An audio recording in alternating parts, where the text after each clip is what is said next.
آج یہ خوف کا ماحول، ڈر کا ماحول، یہ مت سمجھیں کہ حکومتوں نے بنا کر کے رکھا ہے۔ بعض لوگ یہ کہہ رہے ہیں کہ حکومت یہ چاہ رہی ہے، حکومت وہ چاہ رہی ہے۔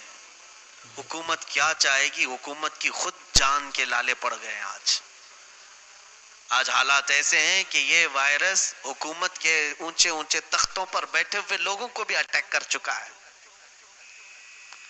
یہ کیڑا ان کے گردنوں تک بھی پہنچ چکا ہے، ان کو اپنی جان کی پڑی ہے۔ آج کیا وہ آج ہی کھیل پائیں گے اپنی قوم کے ساتھ؟ میں یہ اس بات کو اس لیے عرض کر رہا ہوں کہ آج ہماری قوم اس بندی کو اپنے عیش و عشرت میں نہ گزارے۔ مجھے یہ سننے کو مل رہا ہے کہ مسلمان محلوں میں لڑکے پورے باہر گلیوں میں سڑکوں پر کرکٹ کھیل رہے ہیں، تاش کے پتے، کیرم کھیلے جا رہے ہیں، اور گھر میں عورتیں رات بھر ٹی وی سیریل، اور نوجوانوں کے ہاتھ میں موبائل، انٹرنیٹ۔ اللہ کا غضب ہے، وہ جلال میں ہے، اور تم پھر اترا رہے ہو۔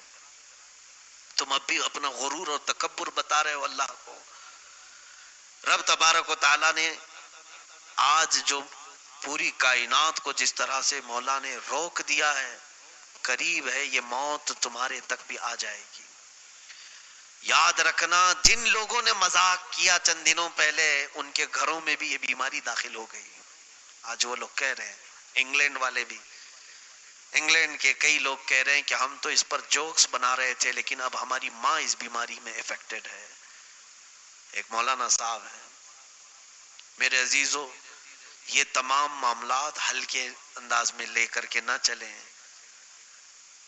آج سب کو اپنے نقصان کا اندیشہ ہے کہ بند ہونے کے بعد کیا نقصانات ہو سکتے ہیں، اس کے باوجود بھی بند کیوں کیا جا رہا ہے؟ آپ سوچ سکتے ہیں اس چیز کو؟ صرف مسجد بند نہیں ہوئی ہے، جہاں کروڑوں کی انکم ہوتی ہے دن کی، وہ ساری چیزیں لاک ڈاؤن ہیں۔ کیوں؟ ان کو تو مال سے محبت ہے نا، وہ لوگ کیوں بند کرتے؟ اس کی خطرناک پن اور اس کے یعنی اس وائرس کے اندیشے کو سمجھ نہیں پا رہے ہیں آج ہمارے لوگ۔ اویئرنس نہیں ہے، لوگ یہ سمجھ رہے ہیں کہ کیا ہونے والا ہے۔ میں صحیح کہتا ہوں، جو ہونا ہے وہ اللہ کی مرضی سے ہی ہوگا، لیکن جب اس طرح کی وبا پھیل جائے تو بندے کو ڈرنا شروع کرنا چاہیے اپنے رب سے، اللہ کے قہر سے، اس کے غضب سے۔ اب میں 2 آیتیں سنا کر کے آپ کو اپنی گفتگو کو سمیٹتا ہوں۔ قرآن پاک میں اللہ فرماتا وَلَنُذِيقَنَّهُم مِّنَ الْعَذَابِ الْأَدْنَىٰ دُونَ الْعَذَابِ الْأَكْبَرِ لَعَلَّهُمْ يَرْجِعُونَ۔ سورہ سجدہ کی آیت ہے 21ویں پارے کی۔ اللہ فرماتا ہے ہم ان لوگوں کو چھوٹے چھوٹے عذاب دیتے رہیں گے، بڑا عذاب دینے سے پہلے۔ اس آیت کی تفسیر میں کئی صحابہ نے فرمایا، ہم نے حضور صلی اللہ علیہ وسلم سے پوچھا کہ یا رسول اللہ، چھوٹا عذاب کیا ہے، بڑا عذاب کیا ہے؟ میرے آقا نے فرمایا بڑا عذاب تو قیامت کے دن ہونے والا ہے، چھوٹا عذاب یہ ہے کہ اللہ بلائیں بھیجے گا، بیماریاں اور مصیبتیں بھیجے گا دنیا میں۔ کیوں بھیجے گا؟ قرآن میں اللہ فرماتا ہے لعلہم یرجعون، تاکہ وہ اپنے گناہوں سے باز آ جائیں، وہ پلٹ آئیں۔ یہ بیماریاں، وبائیں تمہیں پلٹانے کے لیے ہوتی ہیں، نہ کہ کھیل کود کر کے عیاشی کرنے کے لیے کہ چھٹی ہو گئی خوب عیش کرو، ٹھٹے مارو، ہنسو، اسی لیے نہیں ہے۔ مجھے تو اندازہ یہ ہونے لگا ہے کہ آج و کل میں پتہ نہیں کس کے اعلانات ہونے والے ہیں۔ اور سب سے بڑی بات تو یہ ہے میرے عزیزو، مرنا تو سب کو ہے، آپ کو ہے، مجھے ہے، لیکن جس دن سے میں نے یہ سنا کہ کرونا وائرس سے افیکٹڈ آدمی کو اگر اس کا انتقال بھی ہو جائے تو اس کی ڈیڈ باڈی گھر والوں کو نہیں دی جا رہی ہے، اس کو پورا پلاسٹک میں ریپ کر کے ہیلتھ منسٹری کے ہی لوگ اسے لے جا کر یا جلا رہے ہیں یا دفن کر رہے ہیں، نہ گھر والوں کو غسل دینے کی، نہ چھونے کی تک کی اجازت نہیں ہے۔ اے کاش رب ذوالجلال ہماری موت اس حال میں نہ ہے۔ اتنی تو التجا کر سکتے ہو آج کہ کم سے کم ہمیں 4 کندھے تو نصیب ہو سکے، ہمیں کوئی اٹھا تو سکے۔ گھر والے ہماری لاش کو دیکھ کر کے دور کھڑے رہیں گے. اور اگر اس بیماری سے افیکٹڈ ہو کر ہیلتھ منسٹری کے اندر ہی ہم دفن ہو گئے تو کیا یہ بھی خوف نہیں ہے تمہیں؟ ہزار تم چاہ لو کتنے اشان سے مرنا، لیکن رب تعالیٰ جس انداز سے مارنا چاہے گا اسی انداز سے مارے گا. آج مجھے حیرت ان لوگوں کے اوپر ہو رہی ہے جو ان تمام معاملات کو لے کر اب بھی سیریس نہیں ہے، مذاق اڑا رہے ہیں ایک دوسرے کا. مذاق مت کرو، یہ اللہ کی پکڑ ہے، اللہ کا عذاب ہے. اور حدیث پاک میں یہ ملتا ہے پچھلی قوموں پر جب اللہ عذاب نازل کرتا تو کچھ لوگ کھڑے ہو کر کے ان کا مذاق اڑاتے کہ دیکھو کیسے جل رہے ہیں، کیسے مر رہے ہیں.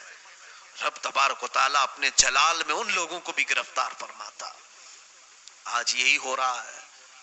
انتظار کریں وہ لوگ جو مزے لے رہے ہیں اور لطیفے بنا رہے ہیں اور ایک دوسرے کو جوکس کر رہے ہیں. میں توبہ کرتا ہوں ان تمام محفلوں سے اور ایسی باتوں سے.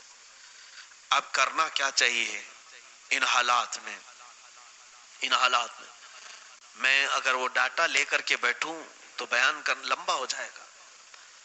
3 ہفتوں میں، صرف 3 ہفتوں میں اٹلی کے اندر جو شروع میں 3 لوگ، 5 لوگ، 7 لوگ تھے، آج کی اپڈیٹ یہ ہے کہ 80,000 لوگوں کو یہ کیڑا پکڑ چکا ہے. تقریباً 80,000 کے قریب. 2 مہینے بھی نہیں گزرے 80,000 لوگ افیکٹڈ ہیں. اس میں بڑے بڑے پیسے والے لوگ، اور ان کے پاس ہیلتھ منسٹری اتنی طاقتور ہے کہ وہ دنیا کے سب سے پاش لوگوں میں آتے ہیں. ان کے پاس بیماریاں ہی نہیں تھی، سب سے ہائی لیول کے ڈاکٹرز ان کے پاس تھے. اور آج کی رپورٹ یہ بھی ہے کہ علاج کرنے والے 11 ڈاکٹروں کی موت ہو چکی ہے. مولا جب پکڑنے پر آئے تو اونچے اونچی سیٹوں تک کو ہلا دیتا ہے. کون ہے آج تمہارا علاج؟ میرے عزیزوں، وہ یورپ ہے جو ترقی یافتہ ممالک ہیں، جو بے بس ہیں، گھٹنے ٹیک چکے اس طاقت کے سامنے. امریکہ آج اپنی ساری سربلندیوں کے باوجود ناک زمین پر رگڑ رہا ہے. ہمارے پاس اب طاقت نہیں ہے. لوگ اپنے اپنے جگہوں سے اعلان کر رہے ہیں کہ اپنے اپنے دعائیں کرو. سارے بے بس ہو چکے ہیں. جن کے پاس ساری سہولیات ہیں وہ بے بس ہیں. ہندوستان میں تو اور بھی ہیلتھ کے معاملات کو لے کر کے کوئی انتظامات نہیں. اور جانتے ہیں آج آپ بڑے بڑے جو منتری ہیں اوپر، ان تک کوئی افیکٹ ہو گیا اور وہ لوگ شکایت کر رہے ہیں کہ ہمیں علاج نہیں مل رہا ہے. عوام، یہ آج عام پبلک کو اگر یہ تمام چیزیں افیکٹ ہوں تو میں کون اٹھائے گا، کون لے کر کے جائے گا، کون دیکھے گا؟ میرے عزیزوں، یہ تمام چیزوں میں آج ڈر رکھو. کھیل کود کے لیے بازار باہر گرم مت کرو. کیا کرنا کیا چاہیے ایسے اوقات میں؟ مجھ سے بہت سارے لوگ سوال کر رہے ہیں مسجدیں بھی جب بند کر دی جائیں گی تو ہم کہاں جائیں گے؟ مسجدیں اس لیے نہیں بند کی جا رہی ہیں کہ تمہیں نماز نہیں پڑھانا ہے، تمہیں عبادت سے روکنا ہے، اس لیے مسجدیں نہیں بند ہو رہی ہیں. ہیلتھ منسٹری اس لیے یہ تمام اقدامات نہیں کر رہی ہے. بلکہ معاملات اتنے گمبھیر ہیں کہ اگر اس چیز کو ایسے ہلکے میں لے لیا جائے تو یہ پھر قابو میں نہیں آئے گا. ہزاروں نہیں، لاکھوں کی تعداد میں موتیں ہوں گی. دن میں 1-1 لاکھ لوگ مر جائیں گے اگر اس کو گمبھیرتا سے نہ لی جائے. اس وقت کیا ہوگا؟ نہ کوئی مسجد رہے گی، نہ کوئی درگاہ رہے گا، صرف لاشیں ہی لاشیں ہوں گی. آج اگر ہم اپنی مسجدوں کو اور ساری چیزوں کو نہیں بچا پائے، پڑھنے والا کون رہے گا یہاں پر؟ سب سے پہلی چیز فروض میں جان کی حفاظت فرض اعظم ہے. اپنی جان کی حفاظت فرض اعظم ہے. 5 فرائض ہیں، ان میں سے سب سے پہلا فرض جان کی حفاظت ہے. اللہ تبارک و تعالیٰ نے حکم فرمایا. اللہ کے عذاب کی یہ نشانیوں میں سے سب نشانیاں اس سال ہم نے پچھلے سال دیکھ لی. چاند گرہن اللہ کے عذاب کی نشانی، سورج گرہن اللہ کے عذاب کی نشانی. 2019 میں یہ دونوں ہو چکے، جولائی میں اور دسمبر میں. اور پھر قحط سالی پڑ جانا یہ اب آنے والا ہے. آرتھک مندی، اس سے اتنے خطرناک انداز میں جوجھیں گے. غریب بیچارے کہاں سے لائیں گے، کہاں سے کھائیں گے؟ اور اس کے بعد اللہ کا سب سے بڑا عذاب یہ بھی ہے کہ ان سے عبادتوں کی توفیق چھین لے گا. وہ تمام چیزیں آج دیکھ رہے ہیں ہم. ایسے وقت میں کرنا کیا چاہیے، اسی بات پر میں اپنی گفتگو کو سمیٹ رہا ہوں. قرآن کی یہ آیت حوصلہ افزا ہے ہمارے لیے. وما كان الله ليعذبهم وانت فيهم وما كان الله معذبهم وهم يستغفرون. یہ 9ویں پارے کی آیت ہے سورہ انفال میں. اللہ تعالیٰ فرماتا ہے اللہ اس قوم کو عذاب میں گرفتار نہیں کرے گا اس لیے کہ ان میں میرا محبوب ہے. اے محبوب آپ ان کے بیچ میں ہیں. اور دوسری جگہ اسی آیت کا دوسرا ٹکڑا یہ ہے وَمَا كَانَ اللَّهُ مُعَذِّبَهُمْ وَهُمْ يَسْتَغْفِرُونَ. اور اللہ ان کو اس وقت تک عذاب نہیں دے گا جب تک یہ استغفار کرتے رہیں گے. اور میرے آقا صلی اللہ علیہ وسلم نے اس قرآن کی آیت کی تفسیر میں یہ فرمایا. حضور فرماتے ہیں اللہ نے میری امت کو 2 امان عطا کیا. کیا؟ 2 امان، ایک رسول کی ذات اور ایک توبہ و استغفار. اور صحابہ کو حضور صلی اللہ علیہ وسلم نے تلقین فرمایا. اب وہ روایتیں کئی ہیں، تفسیر در منصور میں آج ہی میں نے بیان بھی کیا ہے، چھوٹی سی ایک ریکارڈ بھی کیا ہے لوگوں میں یہ اس کو نشر کرنے کے لیے کہ آج کرنا کیا چاہیے آپ کو. صحابہ اکرام نے فرمایا اللہ نے 2 امان اس امت کے لیے اتارے تھے. ایک رسول کی ذات جو اللہ نے اپنے قبضے میں واپس لے لیا، اور دوسرا استغفار جو قیامت تک رہے گا. میرے آقا فرماتے ہیں میں چلا جاؤں گا لیکن رب کو منانے کے لیے تمہارے درمیان میں استغفار چھوڑ جا رہا ہوں.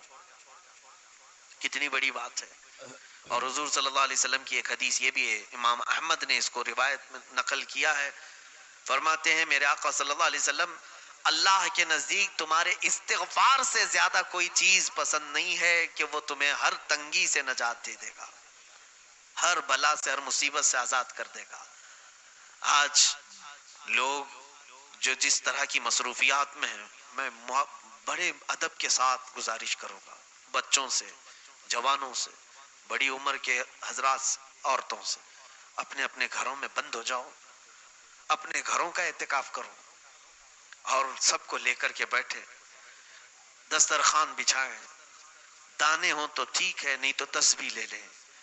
ہر گھر سے 70,000 بار استغفار ہونا چاہیے. کتنی بار؟ 70,000. کاش اگر یہ میرا میسج سب کو پھیل جائے.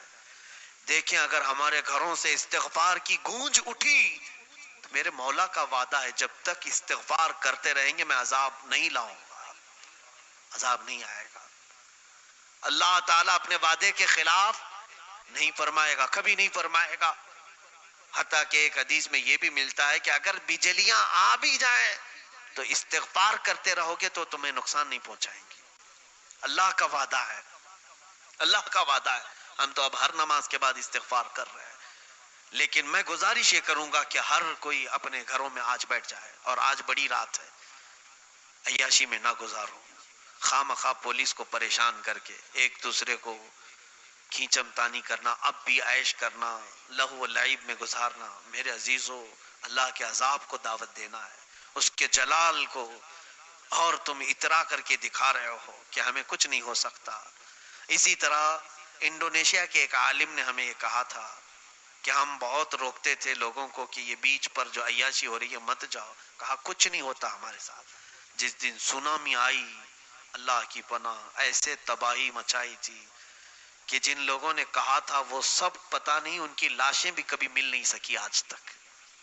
وہ کہاں غائب ہوئے، ان کے سارے ریسٹورنٹ، ان کے کلب، ان کے ناچ گانے کے سامان کہاں گئے، سونامی کہاں لے گئی پتہ ہی نہیں. میرے عزیزو یہ نہ سمجھنا کہ ہمیں کچھ نہیں ہوگا. اللہ رب العزت اگر چاہے تو مضبوط محل میں بیٹھو، وہ تم تک آ کر پکڑ لے گا. ابھی میں نے سنا ہے کہ دبئی کے بڑے پرنس کو یہ اٹیک ہوا ہے، کرونا وائرس. ان کے پاس مال کی ریل پہ اتنی کروڑوں نہیں، اربوں نہیں، پتہ نہیں کتنے خربوں کی دولت جمع کر کے رکھے ہیں. دولت کچھ کام نہیں آ رہی اس چھوٹے سے کیڑے کے سامنے، کچھ کام نہیں آ رہی. کینیڈا کے پرائم منسٹر کی بیوی کو ہو گیا، جن کے پاس پیسوں کی کمی ہے، افیکٹڈ ہیں یہ لوگ. اتنی بڑی بڑی طاقتیں اس ہلکے سے ذرے کے سامنے عاجز آ گئی ہیں. کیوں میرے رب کی ذات کو آج بھی تم نہیں تسلیم کر رہے ہو؟ کیوں نہیں مان رہے ہو کہ وہ طاقت والا قوی ہے؟ اس لیے آج استغفار کریں، گھروں میں سب کو بٹھائیں، 70,000 بار استغفار لکھ کر کے رکھیں، تسبیح وغیرہ تعداد کاؤنٹ کریں، اور ہر گھر سے جب 70,000 بار استغفار ہو جائے تو سارے لوگ بیٹھ کر اجتماعی طور پر ایک بار دعا کریں، اے رب ذوالجلال، ہم نے جو کچھ بھی کیا تھا وہ نفس امارہ کی شرارتیں تھیں، وہ شیطان مردود کے بہکاوے تھے، مولا اب تجھے منانے کے لیے ہم نے استغفار کیا، اور تیرے حبیب نے ہمیں فرمایا ہے کہ میں جا رہا ہوں تمہارے درمیان استغفار چھوڑ جا رہا ہوں، مولا اگر تو ہمارے استغفار سے بھی نہ راضی ہو تو ہم تجھے کس چیز سے راضی کریں گے؟ انشاءاللہ العزیز میرا مولا راضی ہوگا۔ اور ویسے بھی میرے عزیزو، رجب کے متعلق میرے آقا نے فرمایا یہ اللہ کا مہینہ ہے، رجب شہر اللہ، اللہ کا مہینہ ہے، اور اللہ کا مہینہ اللہ نہیں مانے گا۔ اس مہینے کے ختم ہونے سے پہلے 70,000 بار استغفار ہونا چاہیے، ہو جائیں گے انشاءاللہ۔ ہر گھر یہ عہد کرے آج سے کہ یہ مہینہ ابھی 3 دن باقی رہ گیا، 3 دن بھی باقی نہیں رہ گئے، اگر 29 کا چاند ہو گیا تو اسی لیے 2 دن بچے ہیں، اپنے گھر والوں کو لے کر 70,000 بار استغفار کریں گے۔ مولا کریم کی بارگاہ میں دعا ہے، اے رب قدیر، کہنے سننے سے زیادہ ہمیں عمل کی توفیق عطا فرما۔ اے قدیر و جبار خدا، آج ہم تیرے سامنے عاجز و بے بس لاچار و مجبور کھڑے ہیں، مولا تیری اس بھیجی ہوئی آفت سے مولا ہم سب جوجھ رہے ہیں، جہاں جہاں لوگ پریشان ہیں ان کی پریشانیوں کو دور فرما دے۔ اے قدیر و جبار خدا، ہم اپنا غرور اور تکبر تیرے سامنے نہیں دکھاتے، مولا ہم سب کو تو معاف فرما دے۔ عزیزان گرامی، یہ ایک چیز میں یہ بتا دوں آپ کو، خاص طور پر خلیفہ ہارون رشید کی زمانے، یہ بات میں کہنا بھول گیا تھا اس لیے عرض کر رہا ہوں، بڑی حکمت کی بات انہوں نے کہی ہے۔ خلیفہ ہارون رشید کا نام سنا ہوگا آپ نے، عباسی خلفاء میں بہت بڑے ان کی شاہانہ سطوت رہی اور بڑے نامچین خلیفاؤں میں سے۔ ان کے زمانے میں قحط اور وبا پھیل گئی تھی، اتنا قحط کہ لوگ بھوک سے مر رہے تھے۔ خلیفہ ہارون رشید نے سارے خزانے کھول دیے، جگہ جگہ سرکاری لنگر خانے لگا دی، لوگوں کو فری میں تقسیم، اس کے باوجود بھی قحط پر کنٹرول نہیں ہو سکا، کچھ بھی نہیں مل رہا ہے، لوگ مر ہی رہے۔ خلیفہ وقت پریشان تھے، خلیفہ ہارون رشید ایک رات آ کر کے بڑے فکروں کے ساتھ رونے لگے، ایسے ٹینشن کے وقت کریں کیا جب کوئی چیز ہمارے ہاتھ میں آئی نہیں رہی، کنٹرول نہیں ہو پا رہی۔ یہ میری بات آج کے حکام کو سن لینا چاہیے جو کنٹرول کرنا چاہ رہے ہیں نا، یہ ہو چکا تھا۔ تو خلیفہ ہارون رشید کے استاد تھے شیخ یحییٰ، وہ ان کے وزیر بھی ہیں، ان کو بلایا۔ ہارون رشید نے کہا کہ حضور کوئی داستان سنا دو، دل بڑا بے چین ہے، پریشان ہے، کچھ نصیحت کر دو، کوئی داستان سنا دو۔ کہا آپ داستان سننا چاہتے ہیں، کہانی سننا چاہتے ہیں اس وقت؟ کہا کچھ تو سنائیے آپ۔ شیخ یحییٰ نے کہا سنیے، مجھے پرانے زمانے کی ایک حکایت یاد ہے، میں آپ کو سنا دیتا ہوں۔ کہا بتائیے۔ کہا ایک جنگل میں ایک بندریا رہتی تھی، توجہ، ایک جنگل میں بندریا تھی، اس کا ایک چھوٹا سا بچہ تھا۔ اس بندریا کو جنگل کے باہر جانا تھا لیکن وہ اپنے بچے کو لے کر جا نہیں سکتی تھی، تو اس نے کیا کیا، شیر کے پاس گئی۔ شیر جنگل کا راجا ہوتا ہے، بادشاہ ہوتا ہے۔ جا کر کے اس نے اپنے بچے کو اس کے حوالے کیا اور کہا کہ بادشاہ سلامت میرے بچے کی آپ حفاظت کریں جب تک میں اپنے کام سے واپس نہ آ جاؤں، مجھے جنگل سے بہت دور جانا ہے۔ شیر نے کہا ٹھیک ہے، میری ذمہ داری ہے پورے جنگل کو دیکھنا، میں لے لوں گا، حفاظت میں لے لیا۔ اس شیر نے بندریے کے بچے کو اپنی پیٹھ پر سوار کیا اور لے کر کے گھومتا رہا، ہو سکتا ہے امانت دار شیر رہا ہو ورنہ کھا جاتا، لیکن یہ حکایت میں ہے، سنا رہا ہوں میں آپ کو، اس میں بڑی حکمت کی بات ہے۔ بندریا چلی گئی، شیر روزانہ صبح سے شام تک اس بچے کو اپنے کندھے پر لے کر گھومتا تھا، کہاں اٹھائے گا وہ، پیٹھ پر اٹھا کر چلتا تھا۔ کئی دن گزرے، کوئی قریب آ سکتا تھا شیر کے، بچے کو پکڑ سکتا تھا؟ اتنے بھیانک شیر کے سامنے کون مقابلہ کر کے اس بندریا کے بچے کو اٹھا لے جائے؟ ایک دن وہ پانی پینے کے لیے ایک ندی کے کنارے شیر پہنچا اور اپنے پیٹھ پر بندریا کے بچے کو سوار بھی کیا۔ اچانک اوپر سے چیل آئی، ایک چیل اڑتی ہوئی آئی اور پنجا مارا، بندریے کے بچے کو اٹھائی اور چلی گئی۔ شیر دہاڑتا رہ گیا، چیختا رہ گیا، لیکن کچھ نہیں کر سکا کیونکہ چیل لے کر اچک چکی تھی۔ بندریے کے بچے کو شیر بچا نہیں سکا، جبکہ وہ سب سے طاقتور تھا، پورے جنگل کا بادشاہ تھا۔ افسوس بھی ہوا اس کو۔ اب جب بندریا واپس آئی، ماں اپنے بچے کو پوچھنے کے لیے پوچھا شیر سے کہ میرا بچہ کہاں ہے؟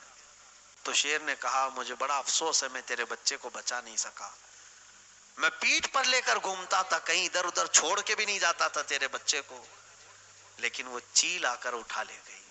کہا تم کیسے بادشاہ ہو، تم کیسے راجا ہو جو ہماری حفاظت نہیں کر پاؤ گے؟ ہم تمہاری رعایا ہیں، تم جنگل کے راجا ہو، ہماری رکشا نہیں کر پاؤ گے، کیسے بادشاہ ہو؟ اب سنیے، یہ حکام کو بھی سننا چاہیے جو شیر بنے ہوئے ہیں۔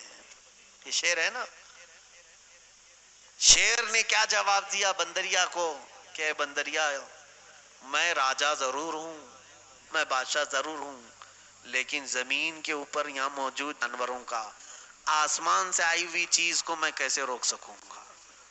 وہ چیل کہاں سے آئی تھی؟ اوپر سے آئی تھی، اوپر اڑنے والی چیزوں پر میرا بس نہیں چلتا۔ شیخ یحییٰ نے خلیفہ ہارون رشید کو یہ واقعہ سنایا اور رک گئے، کہا خلیفہ یہ حکایت آپ نے سنی؟ یہ حکایت کہاں سنا؟ بہو یہی، آپ شیر ہوں گے اپنی رعایا کے لیے، پورے خزانے آپ نے کھول دیے کہ قحط سالی ختم ہو جائے، ہر بیماری کو دور کرنے کے لیے ہر پروٹیکشن آپ نے کر لیا۔ خلیفہ یہ آئی ہوئی چیز آسمانی ہے، زمینی ہوتی تو آپ روک لیتے، یہ آئی ہوئی چیز آسمانی ہے، زمینی ہوتی تو آپ مقابلہ کرتے۔ کہا اب کیا کروں؟ شیخ یحییٰ نے خلیفہ ہارون رشید سے کہا اب شیر بن کر کے، بادشاہ بن کر کے مقابلہ نہ کرو، اوپر سے آئی ہوئی چیز جو اللہ کی ہو تو فقیر بن کر کے اس کے پاس گڑ گڑاؤ، وہ چاہے تو ہی یہ بلا ہٹا سکتا ہے۔ آج یہی چیز میں کہہ رہا ہوں، حکام بھی سن لیں، بڑے لوگ بھی سن لیں، علماء بھی، ہم سب بھی، یہ پریکوشن کی جتنی چیزیں ہیں یہ کر لے جائیں، ٹھیک ہے، یہ سمسیا کا حل نہیں ہے۔ سمسیا کا حل یہ ہے کہ وہ آئی ہوئی چیز اللہ کی طرف سے ہے، اسی کو منا لیں، اسی کو منا لیں، اس کے پاس گڑ گڑائیں، اس سے ایک بار یہ کہیں مولا تجھ سے جو منہ چھپائیں تو کرے کس کے سامنے، مولا تو بخشش نہ کرے تو پھر کس کے پاس جائیں۔ اللہ رب العزت کریم ہے، ہم سب کو معاف فرمائے۔ قدیر و جبار خدا آج کی اس بڑی رات کے صدقے، میرے نبی کے معراج کے سفر کے صدقے، اس پوری بلا کو ہندوستان سے دور فرما دے، بلکہ پوری دنیا سے مولا دور فرما دے۔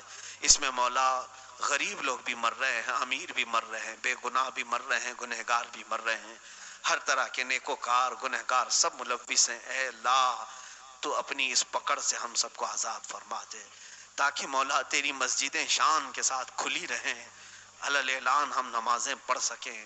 اے الہ العالمین تیرے گھروں کا اس طرح بند رہنا اچھا نہیں لگتا مولا، اس طرح کی ویرانیاں اچھی نہیں لگتی۔ اے قدیر و جبار خدا ہم سب کو تو ہمارے گناہوں سے آزاد کر دے، معاف فرما دے، ہمارے بچوں کو تو سلیقہ عطا فرما، تمیز عطا فرما۔ وصلی اللہ تعالی علی خیر خلق محمد وآلہ واصحابہ اجمعین، وآخر دعوانا الحمد للہ رب العالمین۔